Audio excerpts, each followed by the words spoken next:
is a lot of controversy when it comes to using banana peels in orchid care. This usually happens because we know that banana peels are high in potassium, and sometimes potassium is a fertilizer that's hard to get a hold of. So if you use banana peels in gardening and your houseplants, then you automatically think, well, hey, this is going to be a great fertilizer for my orchid. I'll show you why that's not so true. Hi, I'm Amanda Matthews, and thank you for watching my video at Orchideria, where I share my tips on how to grow orchids indoors since my climate outside isn't that great for orchid care. So let's get into what is this whole banana organic fertilizer thing. First, why do we get this idea that using banana peels in orchid care is good? Well, there was an article, yet to be known who wrote it, that said that banana peels have an NPK of 1342. Now that last number 42 is the potassium in banana peels. That is, I still have not found the original author of that. I do not know who wrote it, but it's not that much, but I can tell you it's a lot. So what I did is I went after scientific studies to show what exactly is in the banana. So in the banana, we will have potassium, calcium, sulfur, iron, manganese, bromine, other things. But the highest percentage is actually potassium, because the banana peel has been broken down into its properties, and 78% of a dried banana was found out to have potassium. We already know that in crops, banana peels do an excellent job. There also are many videos of using banana peels in a soil. That does not transfer into orchid care for 3 reasons. The first reason is that there are several ways to make banana peels, and one of the first ones is you get the dried banana peel and you cut them up into little squares and you add water to them. Now you're going to leave this banana peel in this water for about a week.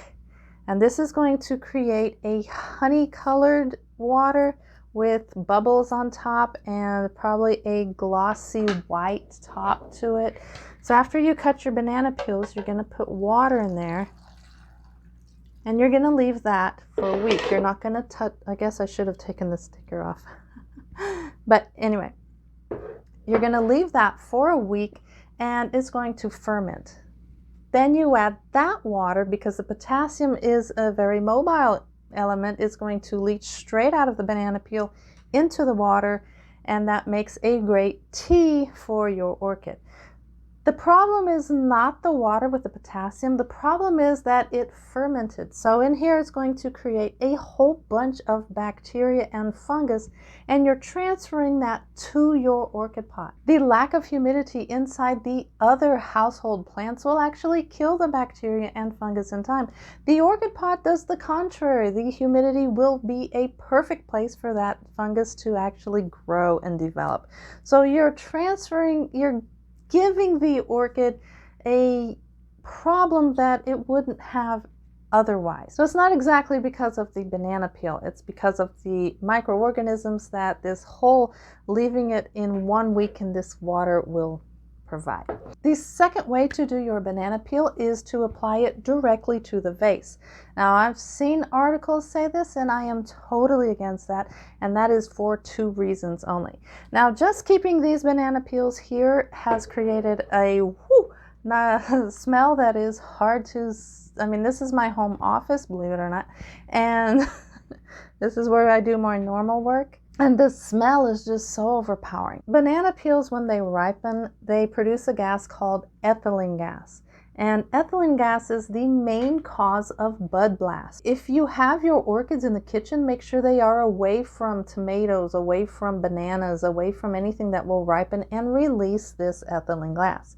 Orchids also naturally produce ethylene gas, and that is a problem in shipping. So if you have a closed orchid, if you have your closed orchid and it stays in shipping for about a week, it's going to release this gas just like we release carbon dioxide. But if we're in a closed room, that carbon dioxide becomes too much and we also pass out, die, and stuff like that. The ethylene gas will do the same thing in a closed environment. It's going to raise too high and that orchid is going to die. Now, this is where the bananas gets kind of complicated, because the potassium in the bananas is going to stimulate the orchid to produce a flower spike. It's going to stimulate the whole reproductive cycle of the orchid. So everything that's involved, pollination, seeds, blossoming, inflorescence, everything about that is really going to give it a boost. But what the ethylene gas does in this potassium mixture is that it's going to stimulate your orchid to grow way too fast. In other household plants that are fast growing, that's awesome. I mean, you can really give them a boost. Their flowers are going to be larger. That is proven. The blossoms are going to be more vibrant. They are probably going to have a longer flower spike. That is also proven. But when it comes to orchids that are slow growing, what that does to the orchid, this whole potassium overload, because bananas are extremely high in potassium, they are going to force your orchid to produce everything related to this reproductive cycle. So it's going to use huge blooms, it's going to get that inflorescence out. But what if your orchid is not in your reproductive phase of its life? It's working on roots, it's working on leaves. That's the problem with bananas, because you're forcing the orchid to produce a flower spike. You're forcing it to use all its energy, and it will not focus on the roots. It will not focus on the leaves. It will only focus on the flower spike and keeping those orchids open longer, giving a long, healthy spike. That is what the bananas do. So your orchids will stay in bloom, but then after they wilt and fall off, which is the natural cycle, your orchid will most probably die, because it's used so much of its energy and it stopped focusing on the leaves. It stopped focusing on the roots. It stopped focusing on having a healthy orchid, just to focus on the spike and on the flowers and on the blossoms and on the seeds. So that's where it gets confusing. You can see the reasoning behind this, because people put the banana on their orchid and then all of a sudden, wow, flower spike, or wow, look at that blossom compared to the others. Yes, you know, think of it like this magic trick that they're aging the flower and actually killing the flower. So yes, you're gonna get faster flower spikes, you're gonna get longer, but they're also going to kill the orchid in the end. And there was one study that I saw with strictly Phalaenopsis, not with other orchids, but strictly Phalaenopsis. I think it was 8 of them they tested. At the end of their cycle, when they tested, they gave them an overdose of potassium. Every orchid died. Listen to this. Every orchid died. Now, the study is on the website at Orchideria. You can click it and look at it. I have all my sources right there. So keep the peels away from your orchid. Do not put your peels on the orchid. That was the second method, and that's why I'm against it. There's another reason, too, about the second method that I don't like, of actually putting the banana peels directly, near your orchid, on your orchid, or whatever. It attracts ants. The third way of actually using the banana peels, if you want to use them, if there is no fertilizer with potassium near you, get this banana peel. Instead of putting it in water like this, you were going to bake it. And you can use it also out in the sun, either one. What the idea is, you're going to get this down to a very thin, crispy banana, which is all black, and it just crumbles, it's leathery, and then you've turned that into a fine powder. This powder, you're going to add water to it, and no, I do not know proportions. I don't. I mean, whenever a banana peel is done, just use it.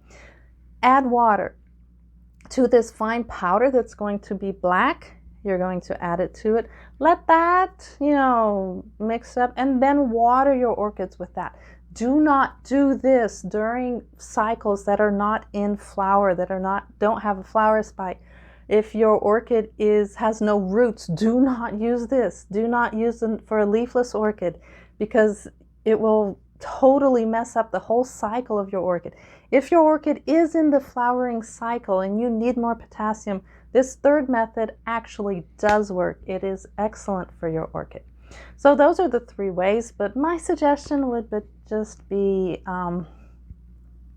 make a banana smoothie and use your bananas elsewhere, and try to find a fertilizer that has a high potassium while it's flowering.